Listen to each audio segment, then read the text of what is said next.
começando mais um Ed 3, o seu podcast da Liga de Basquete Norte-Americana.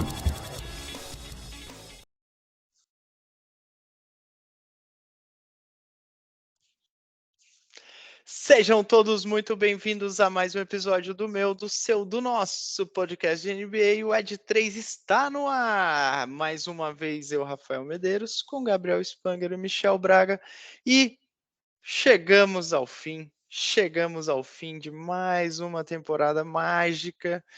E acho que dessa vez nenhum de nós previu o que poderia acontecer. Nenhum de nós sequer chegou perto de chutar quem seria o campeão dessa temporada. O Denver Nuggets, time do sérvio mágico Nikola Jokic, se consagrou campeão, batendo o Miami Heat por 4-1 na final da NBA conquistando seu primeiro título da franquia. O Nuggets era uma das equipes que nunca havia ganhado um título da NBA. Mano Mixel, Gabriel, muito bem-vindos a esse episódio campeão, né? Não poderia começar assim. Muito bem falado. Muito bom, muito bom. Cara, foi bem bacana essa história do Nuggets, né? A gente vai explorar muito mais aqui ao longo do episódio, mas foi uma história muito boa.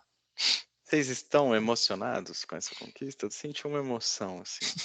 E eu queria, na verdade, só queria manifestar, não é nem minha emoção, é minha indignação. Como assim ninguém imaginou? Eu sempre acreditei no Nuggets. Falei Muito bom, muito bom. semanas atrás, tenho certeza que esse time do Nuggets vai longe. Começo não da é o que tá gravado, né? Prefiro ficar com a versão que eu lembro. Boa, as Muito memórias bom. são construídas, né, Monix? É isso aí. Muito Eu bem. queria começar só fazendo uma citação de um pensador da NBA, que naquele momento eu acho que não encaixou muito bem essa citação, mas mudando um pouco de contexto faz todo sentido, vocês vão entender quem que eu tô falando. Aí mudando só um pouco, parafraseando esse cara, Nikola Jokic é, humildemente, um dos melhores jogadores do mundo, né? Pode falar a verdade, como esse cara é diferente, e aí a gente olha o senhor Jason Tatum falando que humildemente é um dos melhores, porra. Humildemente, você põe o Jokic como um dos melhores, por favor, né? Você parafrase... Peraí, agora que eu captei Agora que essa você mensagem. captou, pô, quem que falou do humildemente eu sou um dos melhores do mundo? Você parodiou o Jason Tatum na própria frase dele. É isso? Exatamente, com certeza. Caraca, Gabriel. O Mano Mix eu acho que demorou um pouco pra entender, assim. Eu tô chegando lá agora. Agora que eu lembrei. Foi Caramba, gente, pô, por favor. Quem que falou que era humildemente os melhores jogadores? Não, por favor, por favor. Muito bem.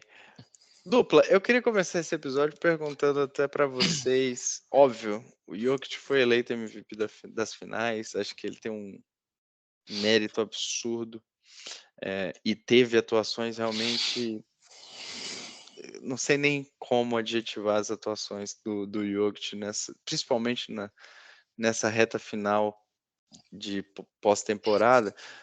Mas a minha pergunta é: ganhou o melhor time da competição como um todo?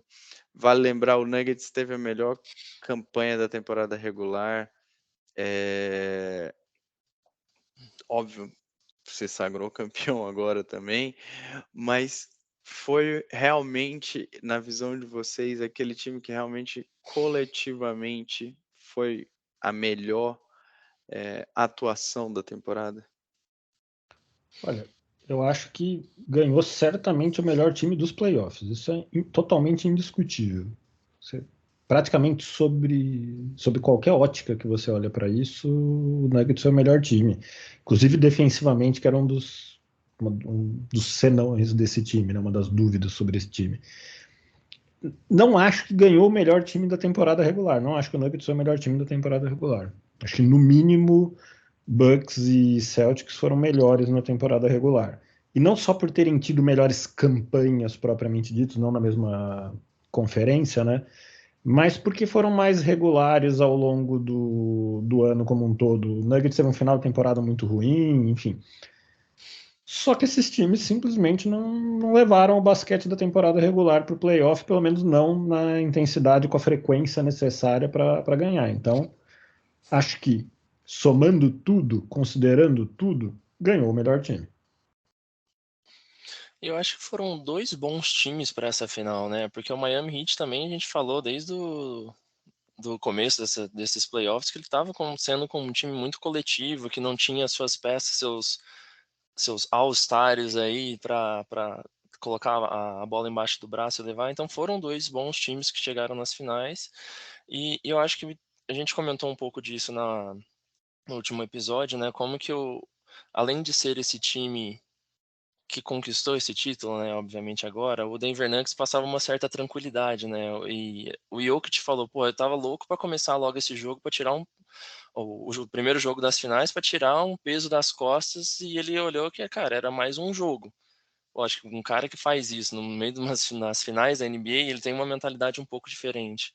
E nessas finais, acho que o Denver soube aproveitar aí o melhor de cada um, né? Às vezes, quando o Jokic estava lá super travado, bem marcado, Jamal Murray fazia o seu jogo, o Michael Porter Jr., pô, não acertou uma bola de três, mas nos finais ali, nos jogos finais, conseguiu aproveitar um pouco melhor, né? Chegando mais perto da cesta, fazendo aqueles floaters, os meia distância. Acho que eles conseguiram aproveitar a parte ofensiva, e aí entra um destaque que a gente estava sempre falando, né, da temporada dos ataques, né, que o Rafa sempre traz isso, é uma temporada muito dos ataques, e ajustou a defesa que a gente achou que não iria para lugar nenhum, muito, obviamente, com o mérito ali do Aaron Gordon, o KCP fazendo muito trabalho ali também, então o time como um todo, eu acho que eles conseguiram aproveitar o coletivo, né, não foi só um cara que foi muito bem, mas foi o time como um todo.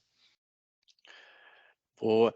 Eu acho que, até me corrigindo aqui, e o Nuggets foi a quarta melhor campanha da temporada regular como um todo, né? Ele perde para os três times da Conferência Leste na sequência ali, né? Bucks, Celtics e Sixers. E ele vem Isso. logo na sequência. Então, mas, cara, eu olhando aqui, acho que até tem um número que eu não sei se vocês lembram, eu tinha falado dele em algum episódio nosso atrás, que era o net rating do Nuggets, né? O quanto me Uhum. assustava o tamanho do net rating. E, cara, é absurdo, assim. Foram 8 pontos a cada posse de bola, a cada 100 posses de bolas. Eu acho que isso demonstra muito do que o Mano Mixel trouxe aí, né? De pasmem, a defesa funcionou muito. E eu acho que quando a gente fala de time, a gente falou muito disso, eu lembro, nas finais do ano passado, né?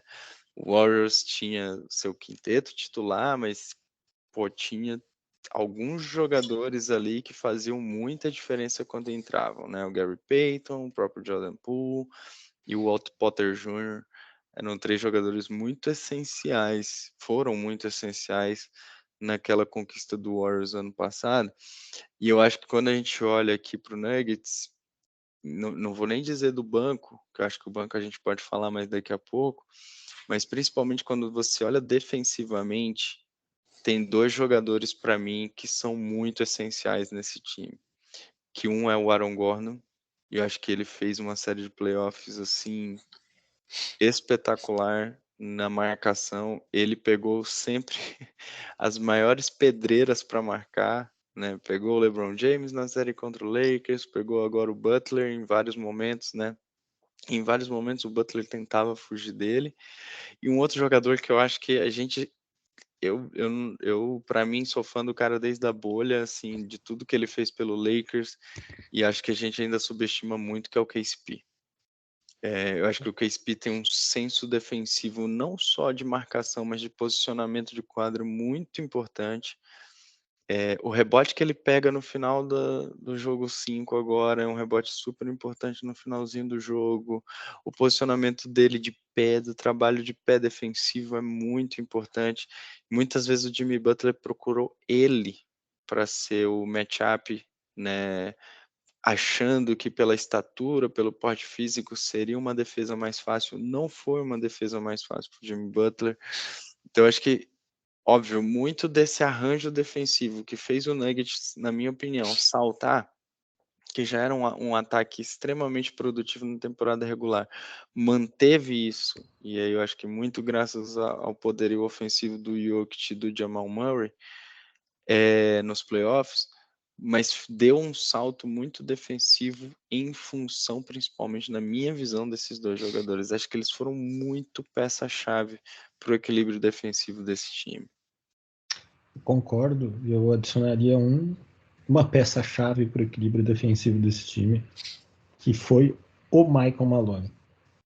Porque a partir do momento em que ele trabalhou no modo playoff, em que você tem uma sequência de jogos contra o mesmo time, a gente já falou isso aqui, os times se preparam para aquele adversário com muito mais afinco do que é o normal durante a temporada regular, por razões óbvias, ele foi espetacular no trabalho dele, de ajustes tanto ofensivos quanto defensivos. Ele jogou contra o Spoelstra, que é um dos melhores treinadores da NBA. Ok, o time dele era melhor, acho que isso é fato, é difícil de discordar disso. Mesmo assim, sempre que o Spoelstra buscou soluções, e ele é um técnico com muito recurso para buscar e achar soluções, o Michael Malone respondeu rápido, tanto defensiva quanto ofensivamente, para colocar o time dele um passo à frente. Tanto é que, na minha humilde opinião, a final teve um abismo entre os dois times. De 5 jogos, você tem 3 jogos que o Nuggets ganha com bastante tranquilidade.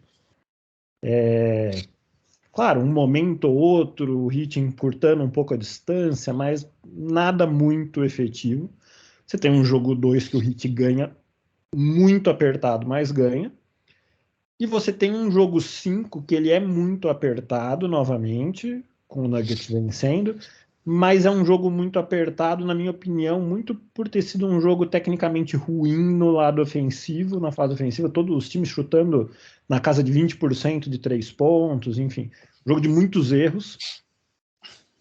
Então acabou sendo um jogo nivelado por baixo, enfim, vamos colocar dessa maneira, acabou sendo um jogo apertado. E ainda assim o Nuggets ganha com propriedade. Então, assim, foi uma final que não dá para dizer que ela foi difícil, né? Aliás, o Nuggets ele não teve dificuldades reais em momento algum do playoff. O time que mais ameaçou o Nuggets foi o Suns e não foi uma série tão difícil assim. Então, sim, acho que o Michael Malone especialmente, concordo com KCP, Aaron Gordon, enfim, a gente pode falar de muitos jogadores do Nuggets. Acho que o único que não foi bem de fato foi o Michael Porter Jr. Não tava acertando nada, né? Não estava, né? Um cara que é um grande chutador de 3, falhou nisso, tentou compensar como pôde, mas ele teve abaixo. De resto, todo mundo individualmente foi bem, mas o conjunto brilhou muito e acho que coroou um trabalho, se eu não me engano, de 8 anos do Michael Malone, né? Com muita confiança do front office de manter os jogadores, de manter o head coach, com lesões, com decepções e tudo mais, enfim, coroou um trabalho muito bem feito. Acho que são 7 anos, salvo engano, 2016 ele chega no Nuggets. Acho que ele entra junto com o Jokic, né, no draft, se eu não me engano. Posso estar enganado, mas é bem próximo.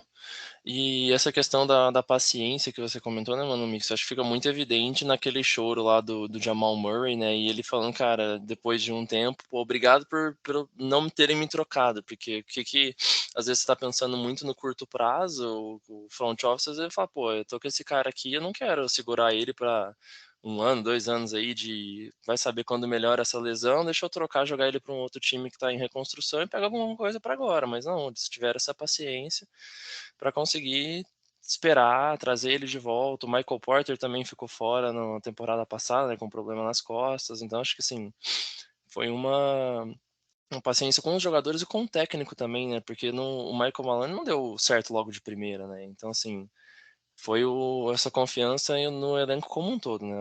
Os jogadores, o técnico, acho que foi uma história muito bacana.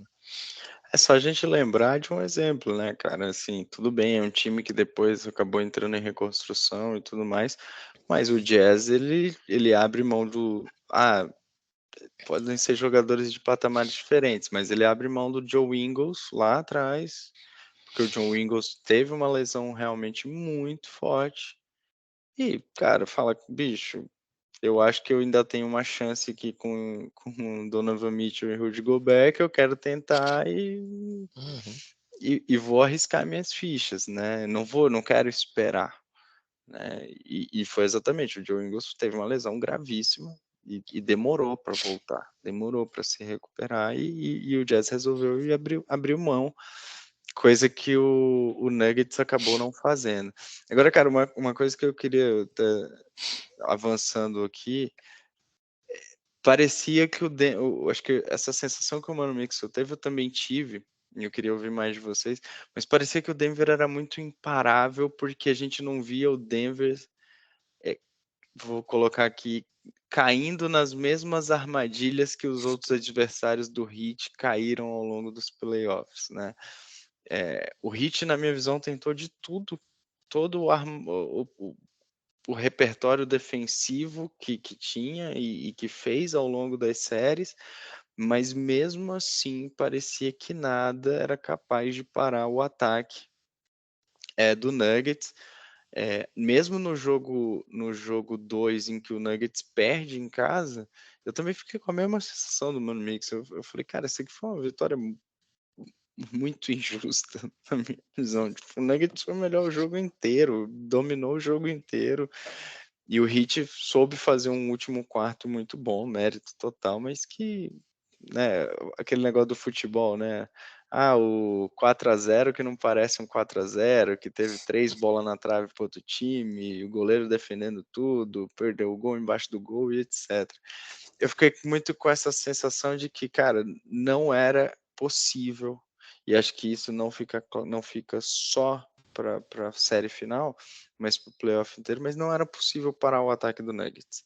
E eu acho que isso levanta para mim uma dúvida que é, cara, o quanto esse time ainda pode dar muito mais frutos do que só esse, entre muitas aspas, só esse primeiro título. Tem a questão da idade também desse time do Denver, né? Os caras são muito novos ainda, então tem ainda uns bons aí, sei lá, 3, 4 anos talvez, não sei, para conseguir. Acho que o mais velho é o Jokic, que tem 28, né? Depois vem 27, 26, 25 ali entre os principais. Não vou lembrar agora de cabeça a idade exata de cada um, mas tem um time muito, muito jovem ainda. Um time muito bem treinado também, igual o Mano Mixer já trouxe aqui, com o Michael Malone conseguindo fazer os ajustes necessários, né? E a gente sempre falou muito do Heat com aquela defesa extremamente sufocante, que realmente é uma defesa diferenciada ali. E, cara, que todo jogo tinha alguma coisa que eles não conseguiam parar do lado do Denver, né? Vamos marcar o Jokic no poste alto ali na cabeça do garrafão, beleza, num jogo, do outro jogo ele foi pro poste baixo, não conseguiu. Joga pro Jamal Murray atrair a marcação e ficar um 4 contra 3 lá dos outros jogadores. Então acho que isso é um time muito bem treinado, um time muito jovem, com esse poderio ofensivo e defensivo que agora teve também. Tomara que mantenha todo esse nível. E acho que foi uma batalha aí que a gente até colocou no nosso post lá do Instagram, né? Era muito um duelo de gigantes ali, né? De Jokic contra Butler, né? E também do fora de 4, Spoelstra contra o Malone, com certeza. Foi um ajuste que cada um precisava fazer e conseguiu. O Denver acabou se sobressaindo. Eu acho que a janela de possibilidades de título do Nuggets é longa, né? Como vocês falaram, são jovens, não existem, a princípio, grandes impossibilidades de manutenção de time no que diz respeito a cap salarial. Então, dá para manter esse time, dá para ser competitivo. Ao mesmo tempo, não acho que é um time. Eu juro que eu não vou falar de novo que não vai em lugar nenhum, porque a gente já passou dessa fase, obviamente. Mas eu não acho que é um time que ele é incrivelmente melhor do que os outros para que nós olhemos para ele e cheguemos à conclusão que, olha, se acontecer tudo normal, eles vão ganhar de novo, como talvez fosse o Golden State com Durant. Eu acho que o Golden State sem Durant também não é esse time, é um time competitivo, é um contender, Mas não é esse time também, e não tô nem falando agora por eles já terem um pouco mais de idade. Mesmo em outros anos, talvez não fosse exatamente esse time. Agora, o Golden State com o Durant, poxa, você entrava na temporada, o esperado era que eles ganhassem. Se não machucasse todo mundo na final, como machucou com o Toronto, por exemplo, enfim, esse tipo de coisa, esperado que eles ganhassem. Eu não vejo o Nuggets nesse patamar, mas é um Nuggets que bate de frente com qualquer um dos times que estão na NBA hoje, sem dúvida alguma. Tanto é que é o campeão. Mas o que eu quero dizer é que às vezes o time chega e você, mas acho que não vão fazer de novo. Acho que o Nuggets pode sim fazer de novo. Acho que pode, tem totais condições. E acho que tem um equilíbrio muito grande, né, cara? São 5 campeões diferentes das últimas 5 temporadas, cada um é um campeão. Não tem uma repetição, né? Então tem muito desse equilíbrio, dessa novidade em cada time, do que pode acontecer e do que vem acontecendo. Mas, cara, uma coisa, e aí é que eu eu não era tão fã do Jokic quanto fiquei, eu acho, nessa pós-temporada.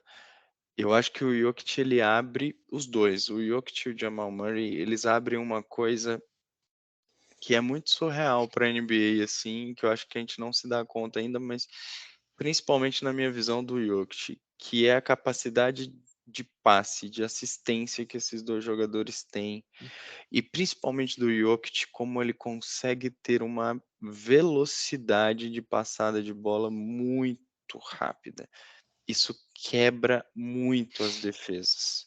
Porque, por exemplo, mesmo quando o Heat dobrava a marcação em cima do Jamal Murray, e geralmente o Jokic aproximava né, para frente, né, para o comecinho da quadra, para o comecinho da linha de 3, para dar opção de passe para o Jamal Murray, o Jokic não demorava para encontrar o segundo companheiro, né, para fazer o segundo passe para um próximo companheiro que geralmente estava adentrando ao garrafão, adentrando a zona de bandeja. Isso quebrava muitas vezes a defesa do Heat, isso quebrou muito as defesas, porque uma coisa é você marcar o Jokic, né? Tipo, eu vou lá, boto o Adebayo, boto o Antetokounmpo, boto, sei lá, os maiores pivôs da liga, o Joel Embiid para marcar o Jokic. Cara, vai ter dificuldade para marcar, vai. Só que além de ter dificuldade para marcar, porque o Jokic tem muitos recursos ofensivos, desde o arremesso de 3, do gancho, da bandeja, do drible, do trabalho de pés, etc. Ele também tem uma capacidade de passe muito forte. Então, por exemplo, o Spoelstra não podia se dar ao luxo de dobrar em cima do Jokic. Vai Se sobrar ele, alguém. se ele fizesse isso, o Jokic iria encontrar alguém. E encontrou nas poucas vezes em que foi dobrada a marcação para cima dele. Cara, pra gente ter uma ideia, o Nuggets termina os playoffs com a maior taxa de assistências por turnover, ou seja, eles conseguiam dar 2,22 assistências por turnover a cada 100 pós de bolas, sem errar. Eram quase 2,5 assistências para cesta, sem errar, sem ter erros. Isso é muito bom, cara. Isso é um número muito bom. Acho que além do que a gente já falou do net rating, o melhor ataque dos playoffs, a quarta melhor defesa dos playoffs, esse time tem uma capacidade de passe muito bom.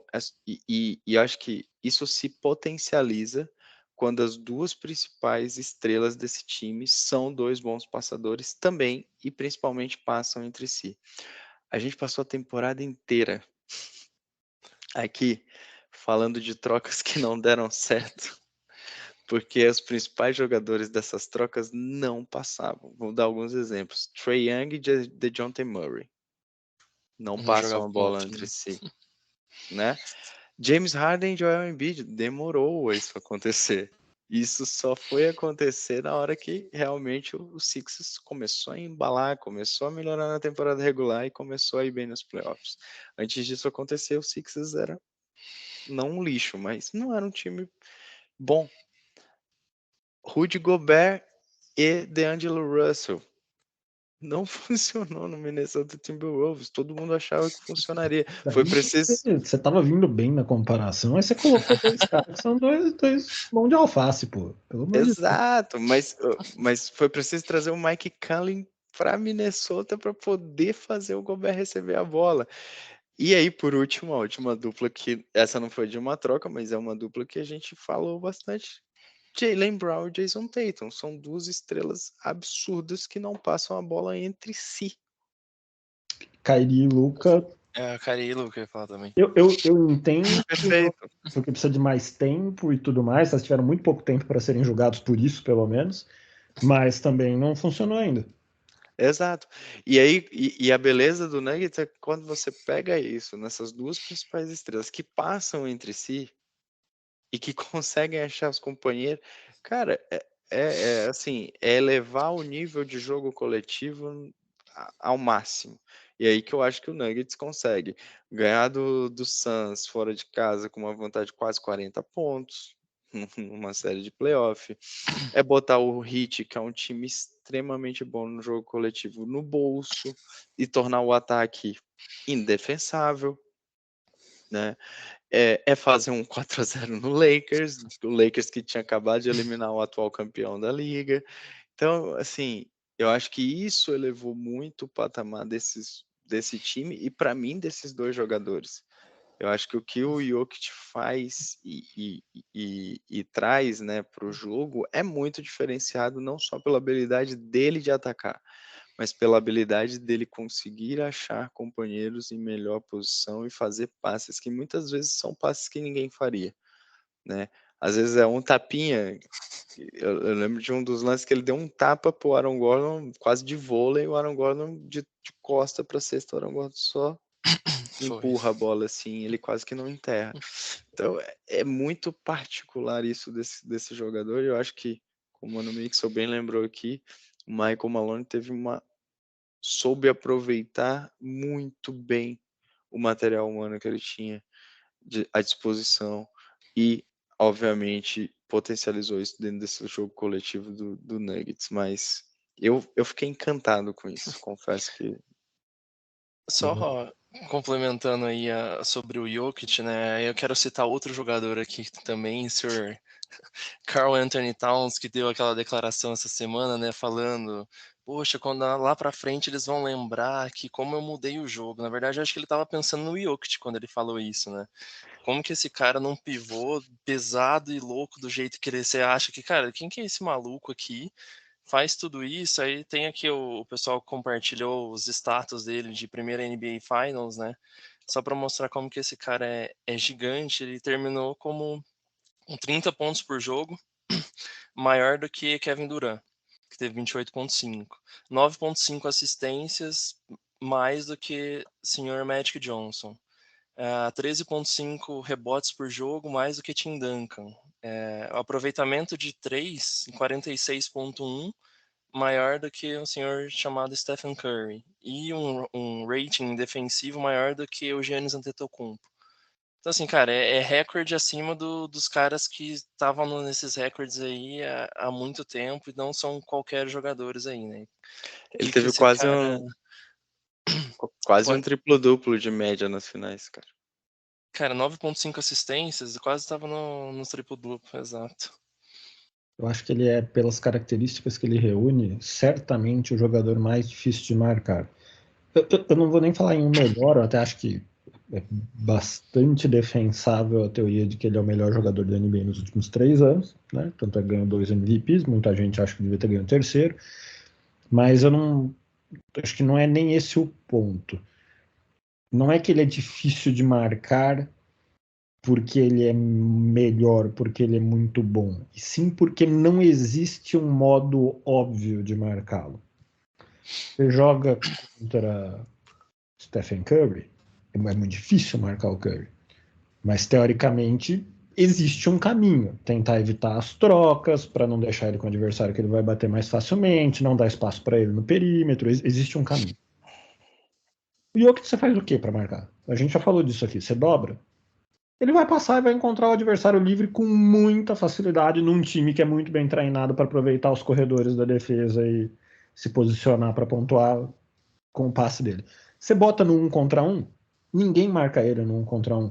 Ninguém marca ele no 1 contra 1 porque ele é muito forte fisicamente, porque ele arremessa de 3 pontos, porque ele arremessa de meia distância se precisar, porque enterrar ele não enterra, como ele Só não enterra. fala. A única deficiência do jogo do Jokic é que ele não é fisicamente rápido. E todas as falhas ofensivas e defensivas que existem, são muito poucas, na verdade, decorrem disso. Só que ele compensa isso sendo muito rápido mentalmente. Ele é muito inteligente, ele enxerga o jogo muito bem. Então ele compensa isso e ele consegue minimizar em muito essa deficiência. Então é dos jogadores que a gente tem que agradecer por poder ver em loco o que ele está fazendo. É um dos maiores da história da NBA. É o famoso cobertor curto, né? Você tenta cobrir de um lado, você descobre do outro. O homem tá empolgado hoje. Várias citações, várias analogias. Com muita citação. Antes da gente ir pro... pensador. Gabriel Pensador, verdade. Acho que acabou meu repertório hoje. Antes da gente ir pros Coringas, que eu acho que a gente até já falou de alguns deles, e ver o quanto isso é importante. Uma coisa que me chamou a atenção, não sei se vocês perceberam isso, mas uma das chaves para mim do Celtics ter eliminado o Heat ano passado, ter sido campeão de conferência, minto, não foi na final de conferência. Foi? Não, foi sim, desculpa, confundi de novo. Mas de ter sido campeão de conferência no passado, e a gente elogiou muito isso, e eu acho que não passou um pouco desapercebido isso no Nuggets nessa final também, era a capacidade que o Celtics tinha de de trocar todo mundo. O Celtics ele não se importava tanto, né, em trocar muito na defesa. E eu acho que o Nuggets, na medida do possível, óbvio, não tanto com o Jokic, né, para marcar alguém mais baixo, mas principalmente no perímetro, isso aconteceu muitas vezes. Eu não sei se vocês perceberam isso, mas a defesa do Nuggets trocou muito, cara. Muito, muito. E sem muito pudor de troca. Sem muito pudor do tipo, volta, porque você vai marcar o Jimmy Butler, ou porque você vai marcar o Gabe Vincent.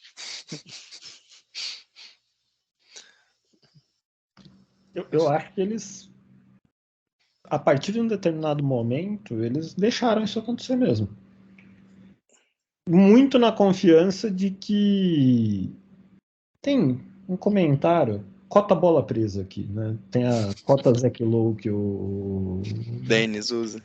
que o Dennis sempre usa, vou fazer a cota bola presa. Eles falaram disso num dos episódios recentes, que parte da estratégia do Heat, apesar do Spoelstra ter ficado até chateado quando foi interpelado sobre isso, foi deixar o Jokic num contra um com o Adebayo. Óbvio que não era deixar o Jokic livre, era só uma decisão de não dobrar e deixar o Adebayo fazer o melhor que ele conseguisse. E tentar descobrir se mesmo assim o Jokic conseguiria fazer o suficiente para ganhar o jogo, né? No jogo 2 não foi suficiente, nos outros foi. E eu acho que em determinado momento, né, e é o que eles comentam, eu concordo, o Nuggets deixa, de certa forma, o Jimmy Butler escolher quem ele vai atacar. Cara, você quer trocar? Vai trocar. Eu não vou ficar aqui tentando impedir a troca, não vou ficar aqui tentando dobrar em você. Vai trocar. Você quer atacar o Jamal Murray? Você vai atacar o Jamal Murray, tudo bem. Vamos ver se você, atacando o Jamal Murray, você vai conseguir fazer o suficiente para ganhar o jogo. E muito porque o que estava acontecendo do outro lado, ofensivamente, do lado do Nuggets também não era pouca coisa. E depois porque, de fato, o Jimmy Butler não fez uma grande série, não foi suficiente, não foi nem perto do suficiente, na verdade. Então eu acho que foi uma decisão consciente. Pode trocar. Pode escolher quem que você vai atacar. Não só o Jimmy Butler, né? Os coadjuvantes ali também, com a bola de 3, que é chave para que eles ganhem, né? Nas séries anteriores, cara, não caiu. Então, beleza, vamos trocar. Muito bem. E para finalizar aí o Nuggets, a gente já falou um pouco, a gente falou do Aaron Gordon e do KCP, mas eu acho que a gente teve 3 grandes coadjuvantes, coringas, um deles um novato, o Christian Brown, mas a gente teve também o menor pivô do mundo, jogando de armador dessa vez, em vários O momentos, outro Brown, né? que foi o Bruce Brown. Cara, sim, mais E de novo, né? Bruce Brown saiu do Nets ali meio. Ele até fala, né? Eu tive 2 times que se interessaram por mim na trade deadline. Cara, vi que a proposta do Denver era um pouquinho melhor e resolvi ficar, né? Resolvi vir para Denver. Mas um cara que eu acho que muita gente. Ele vai valorizar muito. Acho que o Nuggets vai ter até um certo trabalho para renovar o contrato dele agora. Mas 2 jogadores aí também que, cara, compuseram muito bem esse time. Vale lembrar, o Nuggets na trade deadline abriu mão do Bones Highland, que era um segundo anista armador, que, né, muita gente tinha esperança, né? Via um bom basquete nele. Trouxe o Red Jackson, que praticamente não jogou depois que veio. E trouxe também lá do Lakers o próprio Thomas Bryant para ser um reserva do Jokic, que no final também acabou não sendo um reserva do Jokic, praticamente não jogou. Mas acho que esses 2 jogadores, na visão de vocês, cara, contribuição, qual que é o tamanho da contribuição deles, 2? O que esses caras puderam acrescentar tanto assim, principalmente esses dois, não sei se vocês têm outro nome que vocês queiram falar também. Cara, o que eu achei mais bacana do Christian Brown, na verdade, queria citar ele, é que, pô, é novato, chegando numa final de NBA, o que você normalmente espera é que ele vai ceder a pressão ali, né? Pô, primeiro jogo, tô chegando agora, o que tá acontecendo? E não foi muito o que aconteceu, né? Acho que ele colaborou muito como um bom roubador de bolas ali, né, um bom ladrão de bolas, colocando muita energia no jogo, né? Aquele cara, eu comentei no último episódio, se eu não me engano, acho que era o jogo 3 ou o jogo 4, que ele tava em todas as bolas, em todos os lugares da quadra. Você fala, gente, o que esse cara tá fazendo? Você só via o tênisinho verde dele de um lado pro outro lá. Cara, ele deu essa gana, né? Essa vontade de chegar e contribuiu ofensivamente também, né? Então acho que foi muito bom essa parte de energia que ele trouxe, o lado defensivo também, que colaborou bastante. Concordo. Eu vou falar do Bruce Brown, então, para complementar. Gosto demais desse cara, né? O cara joga na 5, pô. Ele é o menor pivô do mundo, o maior armador do mundo. É o grande carregador de piano desse time. Eu acho que vale pro Christian Brown também um pouco, né? O time do Nuggets é um time muito focado e muito obediente, como geralmente são os times campeões. E o Bruce Brown é um exemplo disso, né? Eu acho que se você for parar aqui para falar, o Bruce Brown, ele é um excepcional arremessador de, sei lá, 3 pontos, ele infiltra, ele é um defensor espetacular. Não, ele não tem uma característica que você crava ela como a marca registrada dele, que vai ser a característica que vai levar ele para grandes times, para fazer parte de grandes times. A grande característica dele é a polivalência, é a forma de cumprir vários papéis, de marcar quem tiver que marcar e tentar e atrapalhar a vida do cara sempre, enfim. Então é um cara que acho que exemplifica um pouco um espírito de um time campeão, de que tiver que ser feito, vai ser feito. Então cai bem nesse time do Nuggets. Ele me lembra muito assim, eu acho ele e o Gary Payton segundo muito parecidos assim, cara. Nível de intensidade. O Bruce Brown pega um rebote nesse jogo 5 também, que é um rebote de ataque. Eu vou até olhar a altura dele aqui, porque ele não tem tamanho para ficar pegando rebote por aí. Não, assim como o Gary Payton, só que eles se escondem ali na zona morta e a hora que vem o arremesso, quando você espanta, ele tá atrás de você. Então, eu acho sensacional, concordo. 1,93 de altura. Para NBA é um. Da minha altura, 1 centímetro mais alto que eu. Eu falei que que eu tinha acabado com os repertórios, mas ele pode ser o famoso bombril, né? Um multiuso no time. Hoje estamos inspirados, estamos inspirados. Nossa, caraca, Hoje bicho. ele veio, senhoras e senhores. Muito bem, acho que falamos muito bem do Nuggets, timaço. Eu acho que ainda vai dar muito trabalho. A gente falou muito do Jokic, mas eu acho que ficou muito comprovado para mim o quão clutch o Jamal Murray é. na hora decisiva, na hora da decisão. Quanto esse jogador cresceu na série de playoffs, em todas. Eu sou muito fã do cara, acho que mostrou muito poder de decisão e carregou muito esse Denver Nuggets junto com o Sérgio e de todos esses jogadores que a gente falou. E agora, o que falar do futuro do Miami Heat, já antecipando até a conversa de mais para frente. Tinha expectativa de Bradley Beal aparecer em Miami, não apareceu, não foi para Miami. Ainda existe uma expectativa de Damian Lillard desembarcar em Miami, não sei se isso vai acontecer nas próximas semanas, mas o que esperar dá para o Heat. Tem 3 das últimas 4 finais de conferência, teve em 2 finais de NBA aí nos últimos 4 anos. Dá para sonhar ainda em ser campeão com esse time. Não dá, como o Mano Mixel bem disse, acho que no último episódio, não dá para ser campeão dependendo de Gabe Vincent, Max Strus e Caleb Martin. Ou dá? Será que dá? Será que o Spoelstra é tão bom assim? Para mim, o Spoelstra é o melhor técnico da NBA, assim, para ele levar esse time para uma final, só ele. Eu acho que eu acho que assim, para minha opinião, não dá para ser campeão com esses caras, não deveria dar, mas quase deu. Então também quem sou eu na fila do pão para dizer que não dá. O Spoelstra é maravilhoso. Eu termino essa temporada com a mesma sensação que eu terminei a passada em relação ao Heat. Que eles deram tudo que eles podiam, que eles jogaram um basquete que é mais do que você podia esperar desses jogadores, e mesmo assim não deu. Tudo bem que eu achava que ano passado eles no começo desse ano, eu achei que eles, dessa temporada, né? Foi ano passado. Eu achava que eles não iam conseguir percorrer esse caminho de novo. Durante a maior parte da temporada eles deram sinais de que eles de fato não iam conseguir percorrer esse caminho de novo. Vamos lembrar que no último quarto do segundo jogo do play-in contra o Chicago Bulls, depois de perder o primeiro jogo do play-in, eles estavam 8 pontos atrás, 9 pontos atrás, na metade do quarto. Então poderia ter acabado lá essa história. Mas também é um time que mostrou de novo a capacidade que ele tem de surpreender e de jogar mais do que teoricamente eles são capazes. Eu não acho que dá para ser campeão com esse time. Eu acho que de novo é o máximo do máximo do máximo.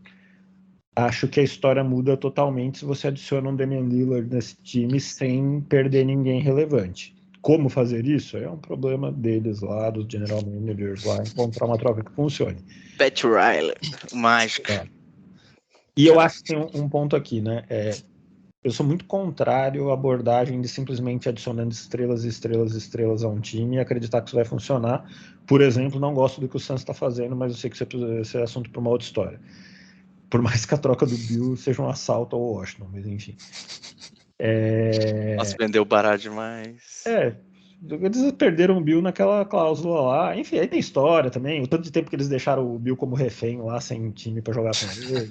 Ninguém é inocente nessa história. São todos culpados. Mas eu não gosto do que o Suns está fazendo. Gosto da mentalidade do Heat, da forma de construir do Heat, mas acho que também precisa de um pouco mais de talento. Não dá para ser também tão sem estrela assim. E eu acho que o Lillard é uma estrela que pode funcionar. Além dele ser espetacular, eu acho que ele é um cara sério, ele é um cara que trabalha duro. Não é um cara que está acostumado à vida mole, digamos assim. Então eu acho que ele pode casar sim com o Heat. Tem características de jogador que o Heat precisa, né? Acho que o Heat não tem um grande armador, ele tem essa capacidade, se encaixa ao tipo de jogo porque chuta muito bem de 3 pontos. Gostaria muito de ver o Lillard no Heat e pode ser a grande chance de tanto o Lillard quanto o Heat brigarem por um título novamente. É só um armador que falta, Gabs? Cara, Essa eu é a acho minha que pergunta. você precisa de, acho que, um pouco mais em todas as posições ali, talvez, né? Acho que eu concordo muito com o que o Mano Mixer comentou aqui, cara, bateu na trave 3 vezes aí, nos últimos 4 anos, acertando dessa vez o Spoelstra tirando leite de pedra, Dessa vez acertei o ditado. E fazendo, cara, o máximo de Gabe Vincent, Caleb Martin, Max Struz. Porra, quem que são esses caras? Eu acho que é um pouco isso eu acho que é um pouco do que pode atrair um outro cara diferenciado ali também. Tipo, cara, você tá vendo aqui o que a gente fez com essa galera que é não draftada, que ninguém conhecia. Você vem aqui, tá faltando você para chegar, pra gente completar, para ter uma estrela. Acho que eles precisam desse empurrãozinho a mais, que realmente é você ter uma estrela ali, porque é um time muito bem treinado, tem uma cultura muito característica ali do time. E, cara, acho que falta pouco. Conseguiu extrair, talvez tenha algum problema, alguma dificuldade com renovação comentou, né, que tá acabando os contratos também, talvez para renovar vão pedir aquele dinheiro que sempre a galera que chega até as finais vão querer pedir. Então, assim, pode ser que eles tenham algum tipo de problema nessa questão de salarial, mas eu acho que falta pouco. Mas eu acho que não tem nenhum deles dos principais do Heat para renovar. Eu acho que é um dos três ali, ou o Gabe Os Vincent, Coringas. Struz ou o Caleb Martin. É um dos desses Coringas três. que ganha um pouco hoje, que os caras vão querer pedir. Quer renovar comigo? Pede 5 vezes mais. Cara, se eu fosse o Heat, eu tava até topando mandar o Kyle Lowry lá pra Portland e trazer o Damian Lillard no lugar dele, cara. Nossa, mas acho que eles topam demais essa história aí. Tanto é que eles vão ter que dar o Kyle Lowry e mais um monte de coisa. Mas Eu não sei se é verdade, mas eu tava vendo no Instagram o Lillard falando que queria ficar em Portland. Ele falou isso, mas ele falou né? que... Ele tá falando faz 5 anos isso também, né? Quanto tempo ele tá falando Só que isso? ele queria um time competitivo. E se ele não encontrasse isso em Portland, as duas Ele franquias vai que vir. ele se enxergava era o Brooklyn Nets e o Miami Heat, né? Que ele iria ir ou para Nova York ou para Miami. Mas eu acho que, para mim, assim, cara, o principal ponto do Heat, que eu acho que é o que deveria explorar agora na off-season, é o ataque, assim, cara. Como é que eles adicionam jogadores que criam seus próprios arremessos. Esse é o meu ponto com o Heat, porque assim, o basquete coletivo é bom, o basquete coletivo é massa, mas a hora que a bola não cai, que foi o caso principalmente dessa final, que a bola do Max Struz não caiu, que a do Gabe Vincent não caiu, do Caleb Martin não caiu, porque esses caras estavam minimamente em alguns momentos marcados, e eles não tiveram o arremesso mais livre possível, ou porque em alguns momentos o Miami rodou a Não achou o bola cara ali. e não achou, e às vezes a bola morria na mão do Adebayo tentando girar em cima do Jokic e o Adebayo não conseguia fazer isso. Cara, eles precisam trazer jogadores, na minha visão, que consigam criar esses arremessos. Cara, o Lillard o Lillard é um cara que não só arremessa e cria arremessos de fora, mas também cria infiltrações, vai para bandeja, infiltra, ataca o aro e assim por diante. Mas eu acho que existem outros jogadores que podem compor melhor esse elenco, de forma que cria esse repertório ofensivo para o Spoelstra maior. O que o Spoelstra faz, cara, é quase que fala assim, pega um time não muito ruim, mas um time mediano, Medíocre. deixa a cesta livre para eles, que em algum momento eles vão acertar. É quase que isso no ataque. Eu vou fazer uma afirmação, soltar uma afirmação forte aqui. Né? Aspas. Aspas fortes, como dizia o Casimiro. O time do Miami Heat é do mesmo nível do time do Dallas, e vocês sabem o que eu penso do time do Dallas. É quase isso. Eu só não acho que é tanto, porque o Adebayo é muito bom jogador, cara. Mas não tem ninguém, mas o Butler passa muito longe do seu Luka Doncic. Sim. Eu vou dizer, para mim era um time em nível similar ao Dallas de antes da troca do Kyrie, que como não funcionou ainda, piorou muito. Mas então vamos falar do Dallas de antes. Mesmo nível, Heat e Dallas. Perfeito, eu concordo. Precisa cair a bola de 3, tinha uma defesinha boa ali. Concordo com você, mano, Mix. Então, assim, eu acho que é isso que o Miami deveria explorar, cara. Não tem tantos free agents tão bons nessa off-season, né? Apesar que hoje um deles apareceu aí, né? Draymond Green virou free agent. Mas mesmo o Draymond Green, não acho que é o cara para ter no Não. Heat. Então, assim, eles deveriam ir atrás de jogadores que criam o próprio arremesso. E na boa, eu trocaria todo mundo, essa galera aí, cara. Os três, até o Tyler Hero, na minha opinião, não sei se tem encaixe, cara. Se é o cara necessário, cria o próprio arremesso, cria, infiltra. Mas, pô, defensivamente quebra bastante o time do Miami, desbalanceia tanto. Acho que eles deveriam procurar opções para poder sanar isso, né? Ainda mais. Não, ainda você falou do Tyler Hero, ainda mais com o Miami chegando onde chegou sem o Tyler Hero, né? Principalmente nesse lado defensivo que ele é um alvo, né? É que eu acho que no fim ele acabou fazendo um pouco de falta, assim. Pra Eu acho que destravar o ataque, né? Se você tem Lillard, Hero e Butler em quadra, vamos pensar numa repetição dessa final ano que vem. O Nuggets tem muito mais dificuldade para marcar. Óbvio, eu sei que dá para explorar defensivamente também. Esse quinteto seria mais fraco defensivamente do que o atual. Vamos combinar que eles também não conseguiram parar o Nuggets de qualquer forma. Então não sei se ia mudar tanta coisa assim. E eu acho que o Nuggets tem muito mais dificuldade para marcá-los defensivamente, porque o Butler não conseguia, até porque era um Butler extremamente cansado, era visível isso. Estava no fim das forças dele. O Heat jogou muito mais jogos do que o Nuggets para chegar na final. Então, assim, acho que faria bastante diferença. Mas concordo, Rafa, concordo. Acho que dá para trocar todos esses coringas, até porque eles são especialistas em produzir novos coringas, então eles vão preparar novos caras para ocupar esses papéis e buscar jogadores que tenham capacidade de desequilibrar. Acho que falta isso. Cara, eu penso assim, né? É só a gente lembrar da dificuldade que o Nuggets teve ano passado contra o Warriors.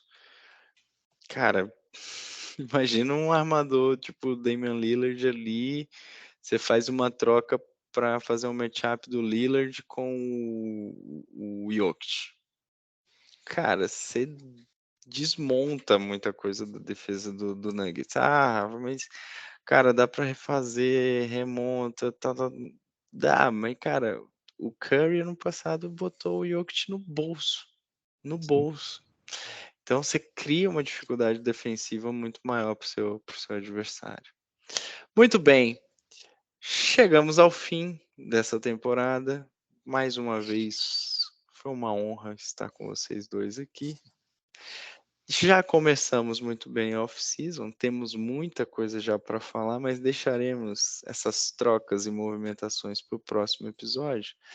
E para encerrar esse episódio de hoje, gostaria de perguntá-los qual foi a história mais bonita na visão de vocês dessa temporada, aquilo que brilhou os olhinhos e os corações de vossas senhorias. Aquele time que encantou, ou a história mais polêmica também, que criou polêmica nessa temporada. Acho que bate uma nostalgia nesse momento e encerrar mais uma temporada aqui juntos. Já vamos para a terceira. E recordar é viver, como diz, né? Puxando aí os Gabriel Pensador da vida. Mas recordar é viver e as histórias estão aqui para isso. Então eu queria ouvir de vocês as histórias que cada um guardou dessa temporada. Cara, eu gosto muito da história do Heat aqui, por tudo que a gente comentou, mas eu queria comentar de um outro time aí, é um queridinho aí do Mano Mixel, que foi o Oklahoma City Thunder, que eu acho que de certa forma acabou sendo meio que um underdog aí também, né? Porque, cara, ninguém esperava nada, ainda mais depois que o Chet Holmgren ficou a temporada toda fora, né? Que era a expectativa gigantesca do draft do ano passado. Poxa, agora vamos tentar alguma coisa um pouco maior. E mesmo sem eles, conseguiram ter uma identidade ali, um jeito de jogar e chegaram muito mais longe do que todo mundo estava esperando. Acho que a gente nem nosso preview lá nem colocava buscando alguma coisa para play-in. Eles acabaram saindo no play-in, mas acho que foi com uma certa dignidade ali de chegar até onde ninguém esperava que eles chegassem. Bom, adoro esse time, adoro ver jogar, e é um dos times que eu mais quero ver o futuro dele. Era isso que você ia falar e eu te roubei? Não era isso. Então tá bom. Mas fico contente que eu não seja o único que veja alguma coisa de divertida nesse time. Eu acho que essa temporada teve muitas histórias boas, desde o Kyrie postando no Twitter, né, algumas histórias não tão positivas assim. A epopeia do Sacramento Kings, sensacional para voltar aos playoffs depois de 17 anos, Rafa. Isso aí. Um time, talvez o time da história que chegou mais perto de virar um 0-3 e falhou também, né? Porque foi o único que conseguiu voltar para 3-3 jogando em casa. Um time que classificou em oitavo, primeiro time de play-in a ganhar uma série de playoff, né? Se eu não estou enganado. E depois o primeiro, não é o primeiro da história a chegar em oitavo, saindo de oitavo chegar na final, mas foi o segundo. Então, assim, grandes histórias que por uma vírgula não se tornaram histórias épicas. Só que teve uma história que deu certo, né? Que é a história do Denver Nuggets. E eu acho que daria para falar do Denver como um todo, pela resiliência que a gente comentou, do Jamal Murray por voltar de uma contusão pesadíssima, jogando seu melhor basquete de novo, sendo campeão, chorando depois do jogo. Mas não tem como não falar de um gordinho que foi draftado em 41, durante uma propaganda do Taco Bell. E tô fazendo aqui merchan de graça, porque eles nem patrocinam a gente. E ganhou 2 MVPs, foi campeão da NBA, ganhou um MVP Finals e é um dos melhores jogadores da geração, da década, enfim, você escolhe do que, mas é um dos melhores. Aliás, vamos ser sinceros, é um dos melhores da história. Não tô querendo aqui, tá no top 10, não sei. Depois a gente pensa nisso quando ele parar, a gente discute isso. Mas é um dos melhores jogadores da história de basquete, é um cara totalmente excepcional, em que ninguém acreditava. Muito bem, gostei. E Mano você, Mix, Medeiros, você não vai E falar? o seu? cara, se eu falar aqui eu vou chorar. Eu, assim. Sacramento Kings. Tirando do Sacramento, e aí, qual o outro? Cara, assim, foi. Bom, primeiro o Kings foi muita coisa, foi muita emoção. Acho que foi reviver coisas que mexeram lá dentro do porquê que eu gosto disso aqui, porquê que eu gosto de basquete, porquê que eu gosto de NBA. Então, ter visto tudo que aconteceu e acho que o Kings tem um futuro próximo muito bom, mantendo a filosofia e o que está trazendo. Eu já falei aqui do Jokic e do Nuggets, eu acho que me encantaram demais, eu concordo aí muito com as palavras que o Mano Mixel trouxe. Cara, eu acho que não sei se eu tenho uma outra grande história além do que o Kings foi. Acho que o OKC é uma história muito boa e que eu acho que a gente precisa olhar, precisa ver com mais atenção nos próximos anos e que eu acho que a gente vai ter muitas outras boas histórias do OKC para olhar para frente. Mas eu acho que tem uma outra história que para mim marca essa temporada. A gente vem falando e falou a temporada inteira que foi a temporada dos ataques, mas acho que é um pouco do que essa temporada trouxe do que é ser uma estrela de basquete. Acho que o Mano Mixon falou muito bem do Jokic, e eu acho que a gente viu ao longo dessa temporada 3 jogadores, 3 pivôs,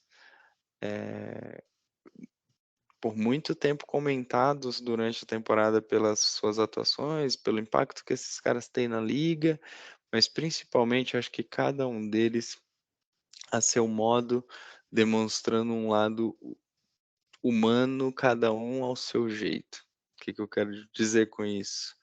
O Embiid me emocionou muito ao ganhar o prêmio de MVP e ao receber esse prêmio em Filadélfia, ao receber esse prêmio junto com os filhos, numa história de vida bem desculpa o termo, mas bem foda, de um camaronês que deu certo, que hoje joga na melhor liga do mundo e foi eleito o melhor jogador dessa liga, e com um nível de humildade aos padrões da NBA, na minha opinião, muito alto.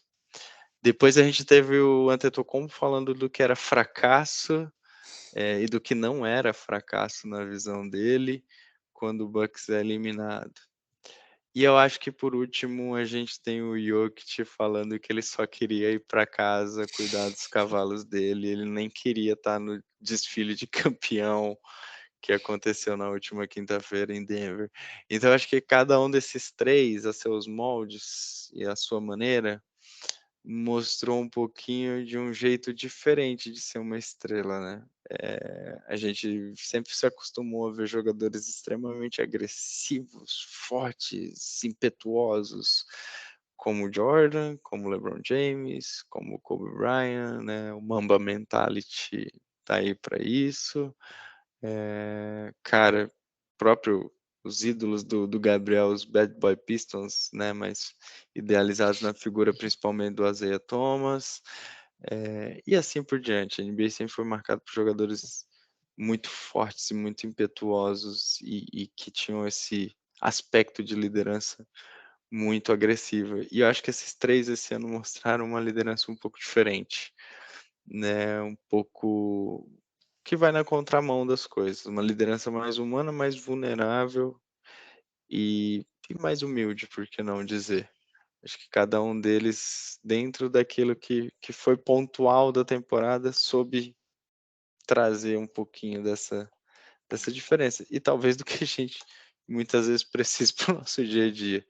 Ser um pouquinho mais leve com as coisas. Os grandões também amam, Rafael Medeiros, é isso? Os grandões também amam, e mais do que amar, os grandões também são leves.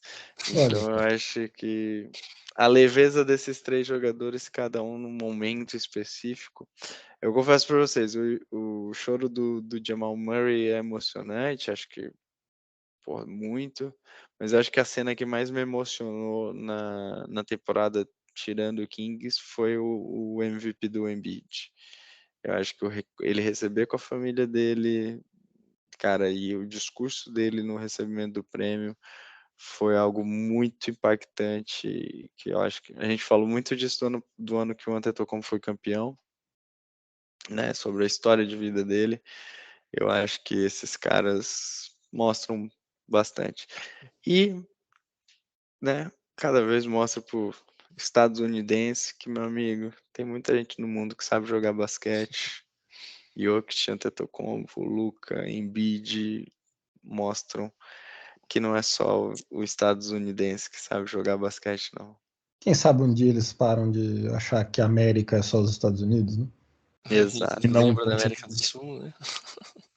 Eu gostei muito que você comentou, né, do que eles trouxeram mensagens para o nosso dia a dia, né, cara? Às vezes é muito corrido o nosso dia a dia, ainda mais pra gente aqui que mora em São Paulo. Cara, são lições que a gente traz pro dia a dia, pro mundo corporativo, com os amigos, família, tudo mais. Acho que isso realmente mostra um outro lado desse esporte que agrada e traz felicidade para todo mundo, né? Isso aí. Muito bem, meus amigos. Quinta-feira agora, dia 22, temos draft. Saberemos as escolhas, né? Quem que vai para cada time.